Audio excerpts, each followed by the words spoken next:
Our next inspirer coming to the stage, Jamie R. Wright, is a resilience and encouragement speaker, advocate, activist, coach, and upcoming best-selling author of The Power of Overcoming Shame and Learning to Love Yourself Again.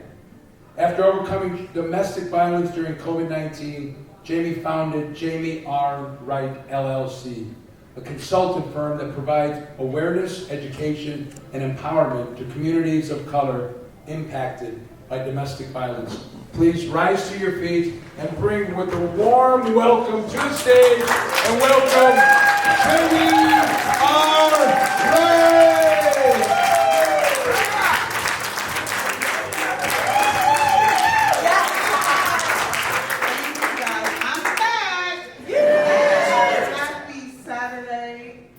My honor and privilege to speak to you all today. So I'm Jamie R. Wright, and I asked this yesterday, but I just wanted to reconfirm who went through some stuff in 2020.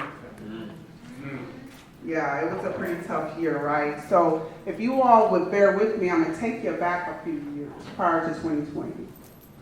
I, for the first time in my life, thought that I was going to finally live the life that I'd always dreamed about living as a little girl, despite my bout with depression, my multiple suicide attempts. So Deshauna, I'm very familiar with the third floor of the psych ward, coexisting with major depression, the shame I carried for years from becoming a mother at 14 years old and dropping out of junior high, and really not understanding what my life was going to be like. But in 2018, I finally thought I was going to have that life, y'all, because this amazing man found me, tall, dark, and handsome. And when I say he was handsome, I mean, he was fine.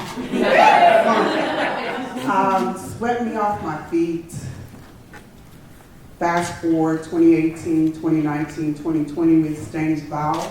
I moved from Dallas, Texas, by way of Northeast Oklahoma. I'm an Okie from Muskogee. Moved from Dallas to Houston, and in February of 2020, by April of 2020, I found myself hopeless, broke, broken, ashamed, embarrassed, and homeless as a result of domestic violence.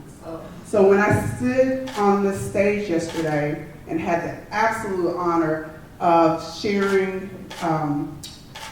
space with my now mentor and friend, Michelle Jewsbury, representing Unsilenced Voices, when I said that landed for me, y'all, different, it landed for me different, because there is a possibility that instead of me being on the stage, my two beautiful, amazing daughters could have buried me. I very well could have passed away.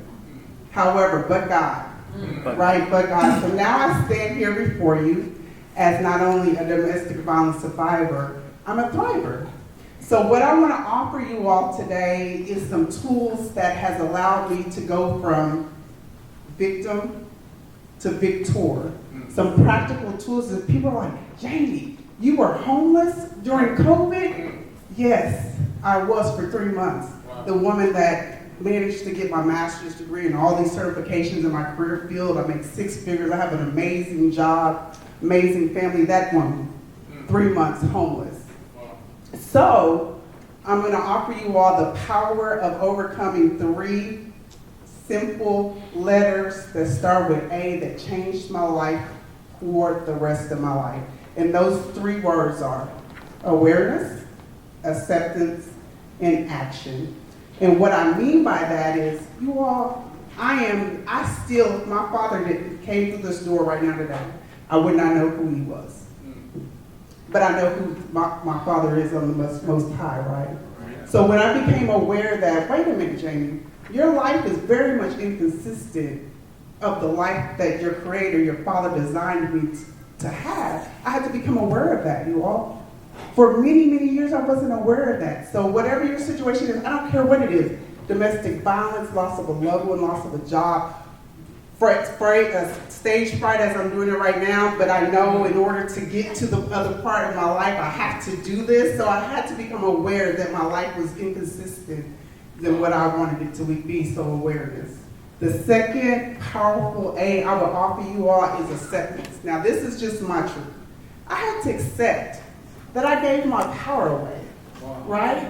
I had to accept that I was a victim of domestic violence, and just how I gave my power away, I can accept that I can take my power back, and that's exactly what it is. Now, it looked a little different, right? It looked like me living in a homeless shelter, eating the day-old food that they gave me, but being grateful. It looked like having a car, but walking to where I needed to go to save the money that I needed to save in order to transition out of this shelter when my time was up during COVID. But I had to accept all that, right? And I did, and look where I am now. So the last is action, and taking action just simply means I had to start taking action that was consistent with the life that I wanted to live. So I leave that with you all, and not only will I leave you with that, I will leave you with the power of just making the decision. Not only do I sit on the board of directors for Unsilenced Voices, that shelter that I stayed in for 3 months, I now sit on the board of directors for that shelter in Houston, Texas. So thank you again. I'm honored, grateful, and thankful. And yeah, that's it.